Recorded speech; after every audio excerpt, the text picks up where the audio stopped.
Hello friends, the art of cooking ಚಾನಲ್ಗೆ ನಿಮ್ಮೆಲ್ಲರಿಗೂ ಸ್ವಾಗತಿಸುತ್ತೇನೆ. Friends, ನನ್ನ ವಿಡಿಯೋ ನಿಮಗೆ ಇಷ್ಟ ಆದರೆ ಲೈಕ್ ಮಾಡಿ, ಶೇರ್ ಮಾಡಿ, ಸಬ್ಸ್ಕ್ರೈಬ್ ಮಾಡಿ ಮತ್ತು ಕಮೆಂಟ್ಸ್ ಮಾಡಿ ಫ್ರೆಂಡ್ಸ್.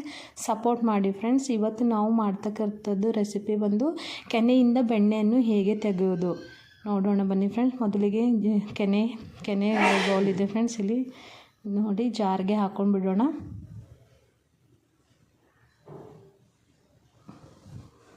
ನೋಡಿ ಫ್ರೆಂಡ್, ನಿಮ್ಮ ಮನೇಲಿ ಜಾರ್ ದೊಡ್ಡದಿದ್ದರೆ ಇನ್ನೂ ಹಾಕ್ಕೊಳ್ಬೋದು. ನಮ್ಮಲ್ಲಿ ಚಿಕ್ಕದಿದೆ, ಅದಕ್ಕೆ ನಾನು ಸ್ವಲ್ಪ ಹಾಕ್ಕೊಂಡೇ ಮಾಡ್ತಾಯಿದ್ದೀನಿ. ಈಗ ಒಂದು ಮಿಕ್ಸಿ ಆನ್ ಮಾಡ್ಕೊಂಡು ಬಿಡೋಣ. ಒಂದು 15 ಸೆಕೆಂಡ್ ಅಷ್ಟೇ ಆನ್ ಮಾಡ್ಕೊಂಡು ಬಿಡಬೇಕು ಫ್ರೆಂಡ್ಸ್.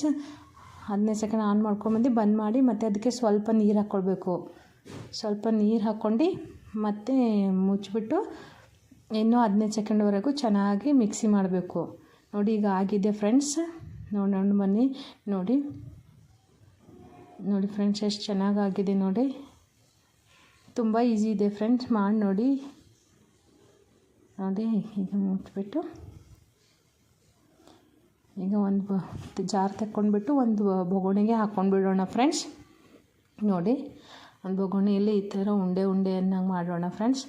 ಉಂಡೆ ಮಾಡ್ತಾಯಿದ್ರೆ ಮಮ್ಮಿ ಮತ್ತು ಅಜ್ಜಿ ಮಾಡೋ ಫೀಲೇ ಬಂದಿರುತ್ತೆ ಫ್ರೆಂಡ್ಸ್. ನೋಡಿ, ಈಗ ಸರ್ವಿಂಗ್ ಬೌಲ್ನಲ್ಲಿ ಹಾಕ್ಕೊಂಡು ಬಿಡೋಣ.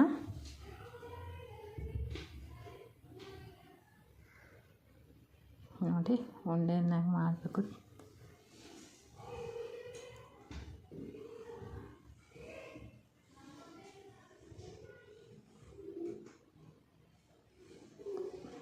ನೋಡಿ ಫ್ರೆಂಡ್ಸ್, ತುಂಬ ಚೆನ್ನಾಗಿರುತ್ತೆ ಫ್ರೆಂಡ್ಸ್. ನೋಡಿ, ಎಷ್ಟು ಚೆನ್ನಾಗಿರುತ್ತೆ ಫ್ರೆಂಡ್ಸ್. ನನ್ನ ವಿಡಿಯೋ ನಿಮಗೆ ಇಷ್ಟ ಆದರೆ ಲೈಕ್ ಮಾಡಿ, ಶೇರ್ ಮಾಡಿ, ಸಬ್ಸ್ಕ್ರೈಬ್ ಮಾಡಿ ಮತ್ತು ಕಮೆಂಟ್ಸ್ ಮಾಡಿ ಫ್ರೆಂಡ್ಸ್. ತುಂಬ ಈಸಿ ಇದೆ ಫ್ರೆಂಡ್ಸ್. ಮನೆಯಲ್ಲಿ ಕೆನೆ ಇದ್ದರೆ ವೇಸ್ಟ್ ಮಾಡಬೇಡ್ರಿ ಫ್ರೆಂಡ್ಸ್. ಈ ಥರ ಒಂದು ಸರಿ ಮಾಡಿ ನೋಡಿ. Thank you for the watching.